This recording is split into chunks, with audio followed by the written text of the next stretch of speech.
네. 할렐루야. 우리 성도의 계제 나누도록 하겠습니다. 주변에 있는 분들과 함께 인사합니다. 사랑합니다. 축복합니다. 이 시간 말씀을 통해서 임하시는 주의 은혜를 더욱 마음속 깊이 새길 수 있는 귀하고 복된 시간 되기를 소망합니다. 우리나라 속담 가운데 밑 빠진 독에 물 붓기라는 속담이 있습니다. 무슨 의미일까요? 아무리 노력을 해도 좀처럼 결과나 변화가 나아지지 않을 때 이런 속담을 사용을 하곤 하는 것이죠. 인생을 살아가다 보면은 변하지 않는 현실 때문에 낙담을 하게 되는 때가 있습니다. 사업이 막혀서 잘 풀리지 않기도 하고 질병의 문제가 나아지지 않아서 낙심하게 되기도 합니다. 성도들은 어떤가요? 성도 역시도 하나님의 은혜를 체험하고 하나님의 도우심을 경험했음에도 불구하고 변하지 않는 현실 앞에서 동일하게 낙심하게 되기도 합니다. 오늘 우리가 나누게 될 본문의 다윗은 어떠한가요? 그는 사울의 시기로 인하여서 무려 10년이라는 긴 시간 동안 광야와 여러 곳을 전전하며 도피 생활을 해야만 했었습니다. 그것도 홀로 다닌 것이 아니라 자신을 따르는 사람들과 함께 이런 과정들을 겪었던 것이죠. 여러분, 무려 10년입니다. 얼마나 답답하고 낙심이 되었을까요? 그 10년이라는 시간 가운데 더 이상 나는 못하겠다며 다윗을 떠났던 사람도 있지는 않았을까요? 또 그러한 사람들이 자신에게 생겨났을 때 다윗의 마음이 더욱 낙심이 되고 답답한 마음과 또 복잡한 생각을 가지고 밖에 나가 밤하늘을 올려다보며 숨을 죽이고 주여 하나님 언제까지입니까? 라고 읊조리지는 않았을까요? 말씀을 준비하면서 내가 만약 다윗이었다면 나는 과연 얼마나 이러한 생활을 할 수 있었을까라고 생각을 해보았습니다. 그런데 생각하는 것만으로도 숨이 턱 하고 막히는 것 같았습니다. 그런데 여러분, 우리가 잘 알듯이 다윗은 이 10년이라는 이 긴 시간을 극복하고 하나님 앞에서 인정을 받았던 사람이었습니다. 어떻게 이런 일이 가능했던 것일까요? 우리는 우리 앞에 가로막고 전혀 변하지 않을 것처럼 보이는 현실들을 극복하는 일이 불가능한 일일까요? 오늘 말씀은 우리에게 이렇게 묻습니다. 변하지 않는 현실 앞에서 너는 어떻게 반응하겠느냐? 이 시간 다윗의 삶을 통하여서 말씀이 주는 은혜를 우리의 마음에 품어 변하지 않는 현실 앞에서도 하나님께서 기뻐하시는 반응을 할 수 있는 우리 모두가 되기를 간절히 소망합니다. 먼저 오늘 본문을 나누기 전 바로 앞에 어떠한 사건이 있었는지를 먼저 보기를 원합니다. 다윗은 자신을 쫓던 사울을 피해서 나발에게 도움을 청했었습니다. 하지만 그의 거절을 당하게 되죠. 당시 상황을 보면은 다윗은 그저 도망자 신세였습니다. 그래서 나발은 그런 다윗을 무시하고 그의 청을 거절했던 것이죠. 그러나 하나님께서 나발을 치셨고 다윗은 그 손길을 경험하면서 감사했습니다. 하지만 여전히 다윗의 앞에는 큰 산이 버티고 있었던 것이죠. 왜냐하면 그에게는 근본적인 문제가 해결되지 않았기 때문이었습니다. 다윗에게 있어서 정말로 큰 산, 정말로 큰 문제, 정말로 그 근본적인 문제는 바로 무엇이었습니까? 바로 사울이었습니다. 사울이 또다시 다윗을 잡으러 옵니다. 오늘 본문 2절과 3절 말씀 함께 읽겠습니다. 2절과 3절입니다. 시작. 사울이 일어나 십광야에서 다윗을 찾으려고 이스라엘에서 택한 사람 3,000명과 함께 십광야로 내려가서 사울이 광야 앞 하길라 산 길가에 진친이라. 아멘. 다윗은 이미 사무엘상 24장에서 엔게디 광야의 굴이란 이곳에서 사울을 한번 살려준 적이 있었습니다. 그래서 사울은 그 사실에 감격하며 용서를 구했었던 것이죠. 그 모습은 마치 그동안 자신이 했던 일들을 모두 다 뉘우치는 것처럼 보였습니다. 그런데 오늘 사울은 언제 그랬냐는 듯 10사람의 밀고를 듣고서는 이전처럼 3,000명의 군사를 이끌고 다시금 다윗을 잡으러 온 것이죠. 우리 인생에도 지긋지긋한 사울이 있습니다. 좀처럼 해결되지 않을 것 같은 문제가 있는 것이죠. 직장에서 나를 힘들게 하는 상사나 동료, 자영업 하시는 분들은 요즘 일하러 오는 알바생들이 그렇게 힘들다는 소식을 우리가 듣게 됩니다. 그 외에도 자녀와의 관계가 깨져서 어떻게 풀어나가야 할지 모르는 우리 부모님들, 육신의 연약함과 연약함으로 병마와 시달리고 있는 성도들에게 바로 이러한 것들이 사울과 같은 존재들이겠죠. 다윗에게는 사울이 그러했습니다. 그런데 가만 보면은 성경에 이런 변하지 않는 현실 앞에서 힘들어했던 인물들이 꽤 되는 것 같습니다. 아브라함에게는 아들 문제가 있었던 것이죠. 하나님이 아들이 주시겠다고 하셨지만 10년이 지나고 또 20년이 지나도 아브라함은 자녀를 낳지 못했었습니다. 야곱은 하나님의 복을 받고 싶어 했습니다. 그런데 집안의 크고 작은 문제가 수십 년간 계속해서 터지게 됐던 것이죠. 형 때문에 힘들어하고 아내들 때문에 또 자녀들 때문에 오랜 시간 야곱은 고생을 많이 했습니다. 요셉에게는 꿈이 문제였습니다. 하나님께서 그에게 원대한 꿈을 주셨지만 그 꿈 때문에 그는 계속해서 노예 생활, 죄수의 생활들을 면치 못했던 것이죠. 우리 앞에는 이렇듯 변하지 않는 어떤 현실이 있습니다. 다윗에게도 사울은 변하지 않는 현실이었습니다. 하지만 다윗은 이것을 부인하지 않고 인정하며 받아들였다라는 것입니다. 제가 전도사 시절에 믿음이 좋으신 한 집사님이 기도 부탁을 해서 함께 기도하게 되었던 적이 있었습니다. 무슨 내용이었냐면은 남편이 교회에 나올 수 있도록 함께 기도해달라는 그런 내용이었습니다. 원래 신실한 믿음의 가정에서 자랐던 이 집사님은 남편을 만나서 결혼을 하게 되었는데 연애 시절 남편이 신앙생활을 하지 않고 있었던 것이 늘 마음에 걸렸다라는 것이죠. 처음에는 이것 때문에 결혼을 하지 않으려 했었지만 남편이 적극적으로 결혼하면은 내가 꼭 교회를 나가겠다고 혼정담하기 때문에 그것을 믿고서 결혼을 했지만 결론적으로 아무리 시간이 지나도 교회에 나가지 않는 그 남편을 보면서 항상 힘들어하고 있었던 그런 집사님의 모습을 보게 되었던 것입니다.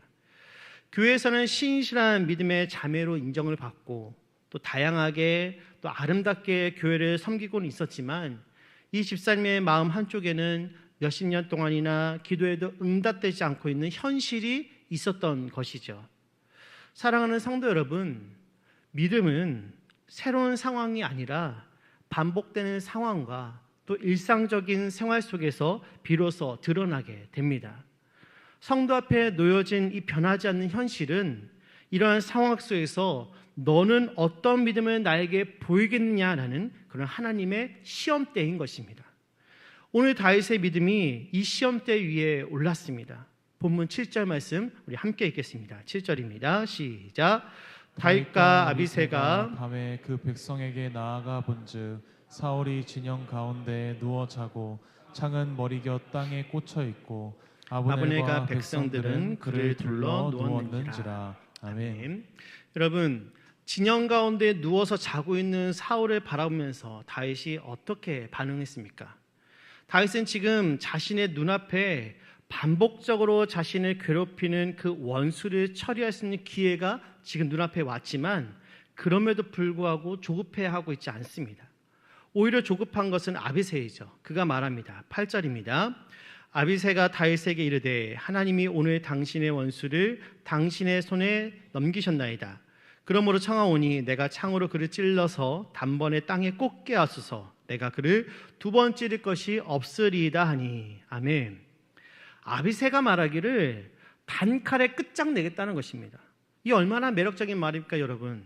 수년간 쫓기던 삶, 이제 한 번에 그 찌름으로 끝낼 수 있게 되었습니다. 심지어 다윗 스스로 할 것도 없습니다. 다른 사람의 손을 빌려서 이 일을 끝낼 수 있는 기회가 지금 다윗 앞에 있는 것이죠.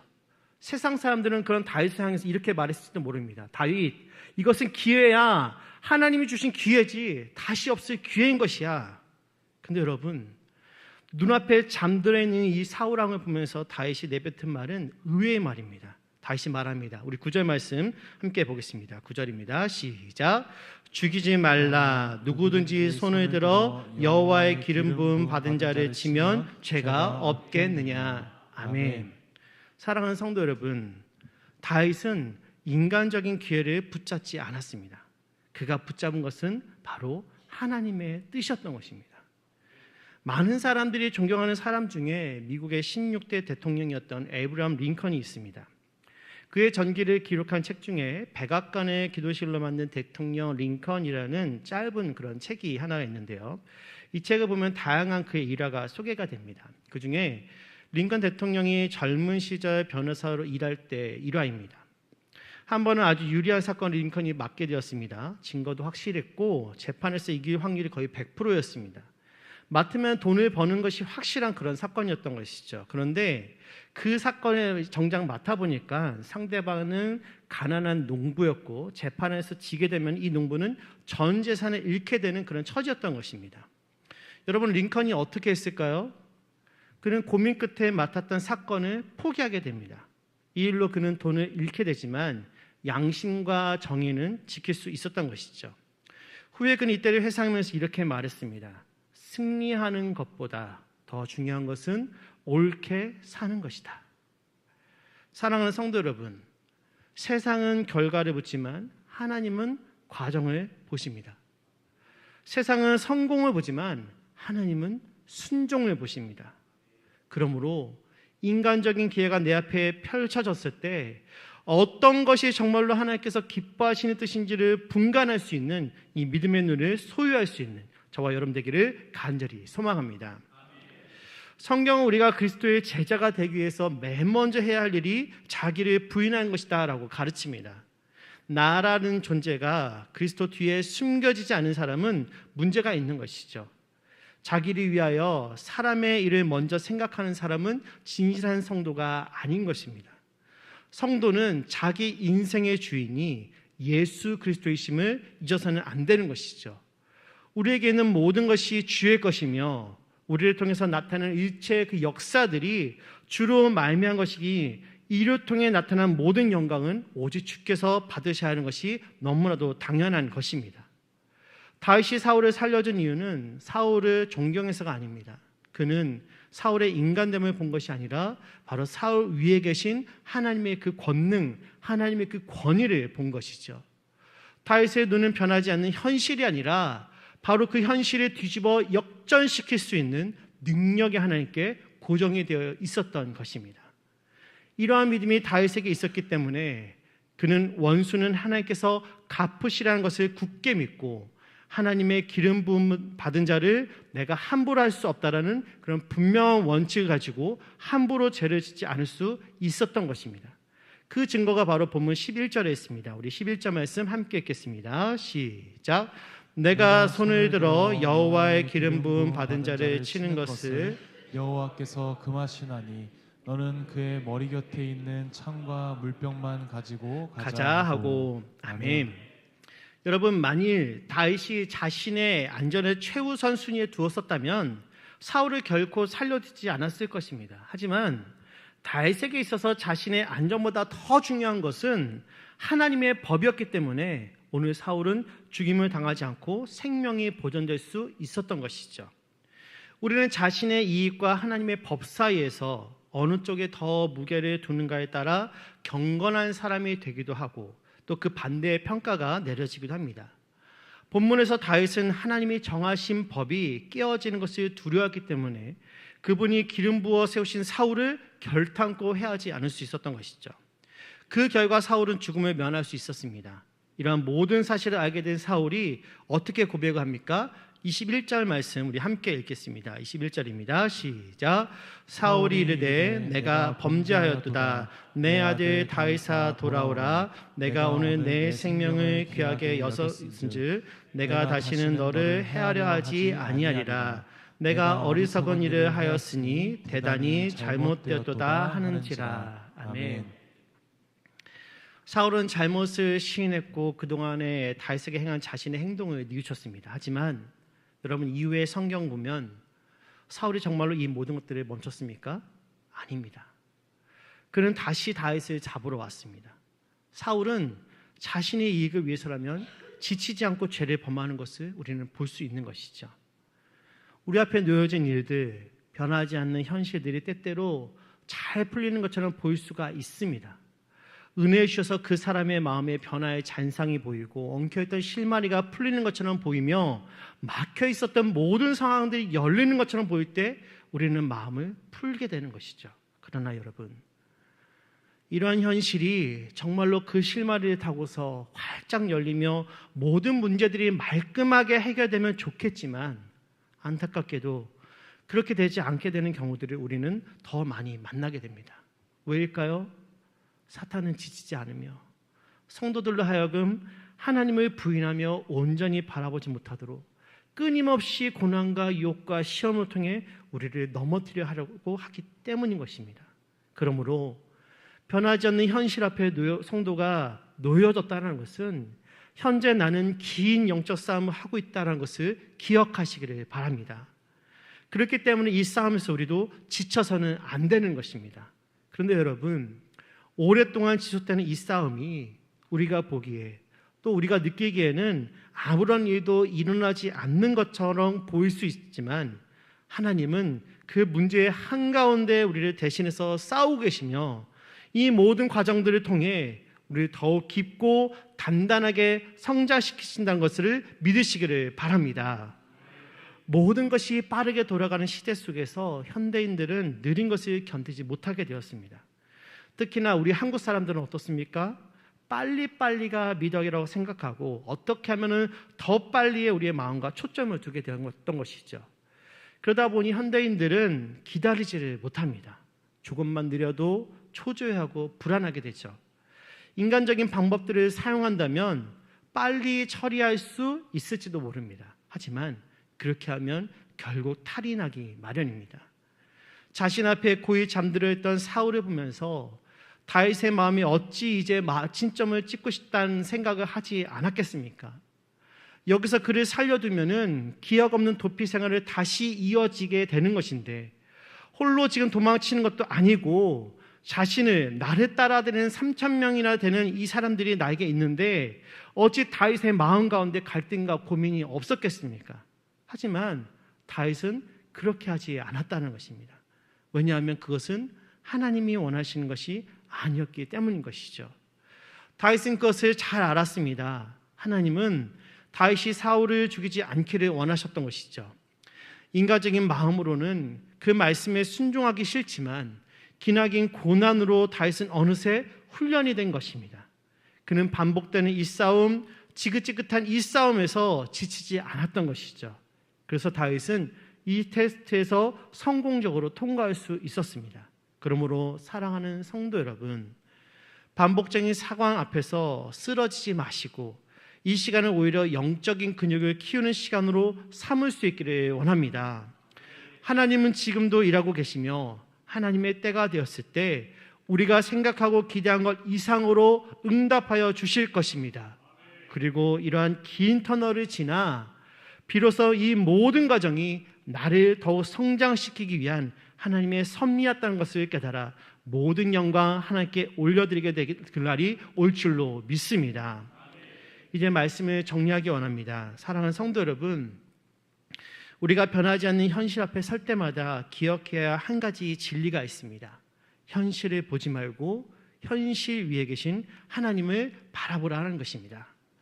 변하지 않는 현실이 우리 앞을 가로막았을지라도 그 위에 계신 주님은 언제든 그 현실을 뒤집을 수 있는 분이십니다.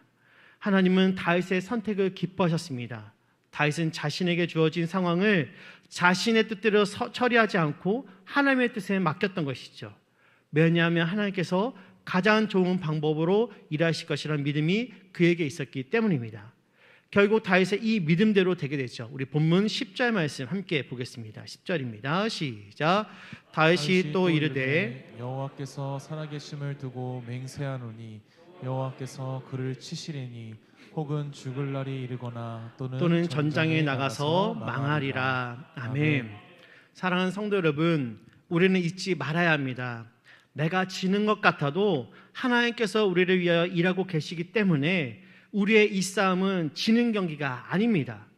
이것이 성도가 끝까지 믿음으로 신실하게 하나님 앞에서 살아가야만 하는 이유인 것이죠. 우리는 얼마든지 변하지 않는 현실 앞에서 낙심하며 주저앉을 수 있습니다. 그러나 오늘 말씀을 통해 이미 승리하신 주께서 변하지 않는 현실을 바라볼 것이 아니라 그 현실을 뒤집을 수 있는 나를 바라보라고 하신 이 말씀을 우리의 마음에 새길 수 있기를 원합니다. 악을 악으로 갚지 마시고 선으로 악을 이기는 저와 여러분 되기를 간절히 소망합니다. 그리하여서 이 모든 과정을 마치고 주로 말미암아 승리할 수 있었다고 고백할 수 있는 저와 여러분 되기를 다시 한번 간절히 소망합니다.